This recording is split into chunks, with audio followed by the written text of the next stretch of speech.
series of deadly attacks in Pakistan is adding to the already unbearable situation after massive flooding across the country. A suicide blast in the city of Quetta killed at least 43 people today, bringing the death toll this week from sectarian violence all the way up to 79. And now Pakistan's Taliban is threatening terror attacks here in the United States, quote, very soon. All this as the country literally remains underwater. The unprecedented scope of the flooding has diverted vital troops from security duties to rescue work. About 1,600 people have already died. The World Bank has pledged $1 billion in emergency aid. Joining us now is Husain Haqqani, the Pakistani ambassador to the United States. Ambassador, thank you for joining us tonight. Now, I wanted to first ask you about that terrorist strike. I know that the U.S. has been working closely with Pakistan in combating terrorism. How so? How is it different now than it was, let's say, a couple of years ago?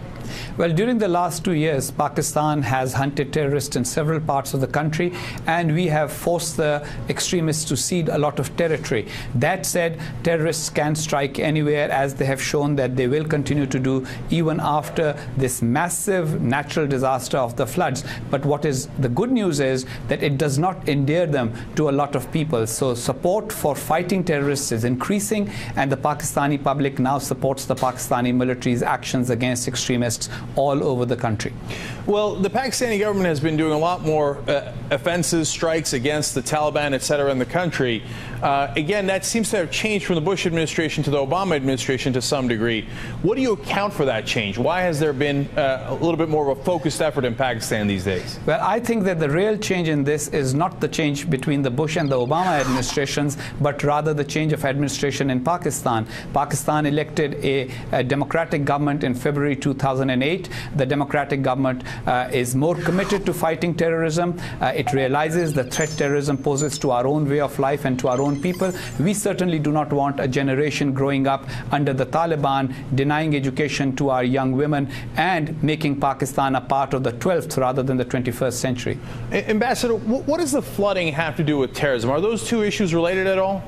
Well, everything is related to terrorism, in the sense that the future of Pakistan hangs in the balance here. The flooding has affected 20 million people. It's the single largest flood in recorded history in terms of the number of people displaced as a result of the floods. The number of people affected by it are more than the people affected by the tsunami, by the Haiti earthquake and the Pakistan earthquake of 2005. That said, the number of fatalities has been low, and the international community has been slow to respond in terms of economic assistance and rescue and relief efforts. The terrorists and extremists can appeal to the people, saying that the world is deserting you, that we are your only hope. We don't think that that is going to happen, because we are moving in fast, and our military and your military have been helping the people. But at such moments, it's always possible for extremists to recruit from those who have no hope and whose only a sort of source of living has just been destroyed in a flood. Ambassador Haqqani, do you think that some of the anti-Muslim attitudes we saw here with the so-called Ground Zero mosque controversy might be affecting how much people are contributing? Is that might be part of the reason why there's not as much money going towards helping flood victims as there were in other tragedies? I think that most people respond to tragedies based on the number of fatalities. So it's a bigger story when you say 83,000 people killed in earthquake, as happened in 2005 with the Pakistani earthquake, or in the case of the Haiti earthquake. We haven't seen any of your major television personalities land in Pakistan doing wall-to-wall coverage yet.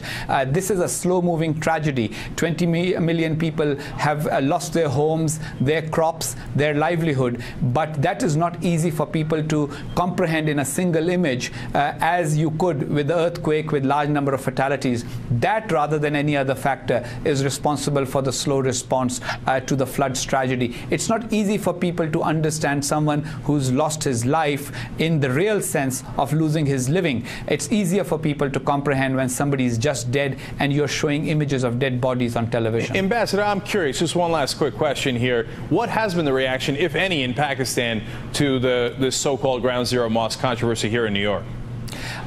People in Pakistan, of course, would like the United States to continue to be the bastion of free speech and free religion and civil liberties. And any controversy that makes them feel that space is shrinking in the United States for pluralism makes Pakistanis worried. That said, we have our own set of problems: terrorism, extremist ideology, and now the floods and the rising poverty as a result. So I think that we would leave Americans to decide the future of their own country, including what they want to do about mosque building. But we certainly would like America to live up to its ideals of accepting, and not only accepting, but allowing all religions to flourish as equals. All right, Ambassador Haqqani, thank you so much for joining us.